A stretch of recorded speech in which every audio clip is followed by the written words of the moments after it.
And the learning loss that has been persistent following terrible, terrible decisions made previously to keep schools closed for an extended period of time is having a lasting impact, particularly on our younger kids. Virginia Governor Glenn Youngkin calling for action to help combat learning losses during the pandemic. Lydia, you're taking a closer look at this. Yeah, Brian, that's right. Across the country, students are struggling to catch up on that lost time. And experts say students need about 4 to 4.5 more months in the classroom to close the gap. When schools closed their doors to students in 2020, 50 million kids were forced to learn from home. Terry Schilling's children, enrolled in Fairfax County Public Schools in Virginia, were among them. Remote learning was a nightmare. The things that they were trying to teach kids was a nightmare. It just was not going well. Now the nation's test scores are plummeting to multi-decade lows. Only 26% of 8th graders are proficient or above in math. About 1/3 of 4th graders are proficient or above in reading.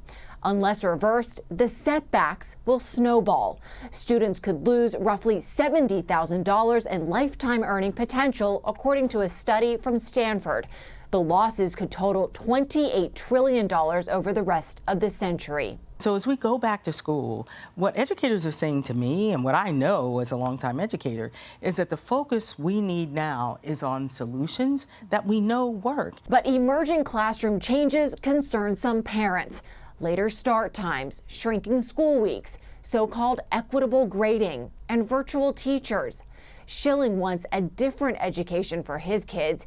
He enrolled them in private Catholic school.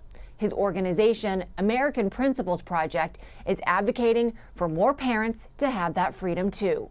We support giving parents more direct support. We love the idea of education savings accounts. Those are a great tool to give parents more power and control.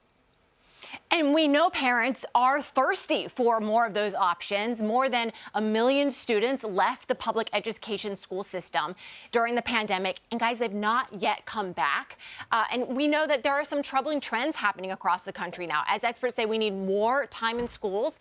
We have about 850 school districts in this country that have now truncated their school week to just 4 days instead of the typical 5. It seems like that's a move in the opposite direction. Yeah, you need, what did you say, 4 to 4.5 more months of education on top of what they're doing. And yeah, like all we hear about is we want to take the work week down to, or the school week down to 4 weeks. And the work week. And the work, yeah, everybody just wants 4 days. And Jackie, the thing that gets me is you've got all these failure issues, but what they're saying is, well, let's just make the failure part of the system by not failing you. When you fail, you're never going to catch up that way. And that's the thing. There's just this like slow degradation across the board of our standards in this country, whether you're talking about education specifically or really anything else. I made the joke about the work week, but, you know, people not going back to the office, not taking things seriously, people expecting the government to be there to pay their bills for them and to back them up when they've taken out loans that they can't pay off. It's just sort of this change in culture. So instead of calling it, you know, talking about Bidenomics, we have to come up with sort of a culture term, because President Biden has had a huge impact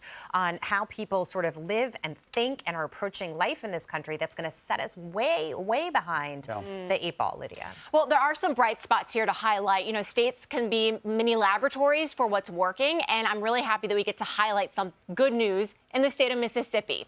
Students' reading scores are on the rise there, with some even calling it a miracle, the turnaround. Joining us now is Mississippi Association of Educators President Erica Jones. Erica, we are so pleased to have you with us today. I wanted to just highlight some of the stats for our viewers quickly. Mississippi went from being ranked the second worst in the country for reading scores among 4th graders back in 2013, 49th in the country, to now most recently being ranked 21st, solidly in the middle, above average across the country. You know, Erica, give us your take. How did the state of Mississippi turn reading scores around for youngsters there? Thank you so much for having me today. I am a 2nd grade teacher, so I just can remember that we did a shift in how we taught reading, especially at the elementary level. One thing we did was we started to put literacy coaches in all of our elementary schools, K-3. And another take on that is we really started to shift what we started doing as teachers and assistant teachers, being able to equip ourselves with more tools in order to deliver reading instruction. Erica, you know, the problem in America sometimes is that people don't understand the implications of something until it's actually like smack them across the face. And you've got kids that we're talking about, like grade school aged kids here that are falling behind. If we had a crystal ball and we could fast forward 10 or 15 years and see where these kids are going to end up, I'm guessing the picture wouldn't look so good. I'm guessing that would have implications on our economy. There would be a ripple effect that I think most people aren't taking into consideration here. And that's why it's so important to fight to keep our kids caught up, correct? I mean, what's your insight on this? So I have a daughter at home also who's in the elementary school, and I know one thing that is important is that we continue to work with our educators in our schools, ensuring that our students are receiving the things that they need to be successful. Erica, I want to build on that just a little bit. I think one of the challenges we have right now in education is we're tolerating failure too much. We're letting kids fail and we're passing them along.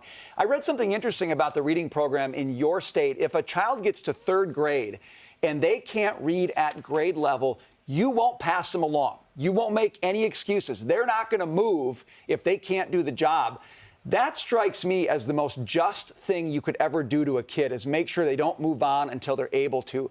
Talk about that policy that you have and how it's working. So a couple of years ago, our legislators did put in place laws that centered around our 3rd graders and their assessments. And one of those laws do indicate that if our 3rd graders are not successful on what we call the reading gate, that they will not move to the next grade. We have had educators to voice concerns around it, as well as parents. But one thing that we do know is that putting in those indicators early on and assessing our students early on, it helps them in the long run. Erica, thank you so much for being with us today. Thank you for fighting for the students and doing the right thing. It's something we're not seeing across the board, but we appreciate it. Thank you so much. All right, be sure to tune into a special edition of The Big Money Show this Thursday, 1 p.m. Eastern Time. It's the Big Money Playbook, Education in America. It's going to give parents and students the tools they need to take their power back and usher in a new era of success. We're going to be joined by special guests, Republican presidential candidate Vivek Ramaswamy and former Education Secretary Betsy DeVos. There's still seats available, a few of them, to join our live studio audience in New York City. So go to eventbrite.com and search Big Money. This is going to be a good one, Brian. Gets better every day. Yeah.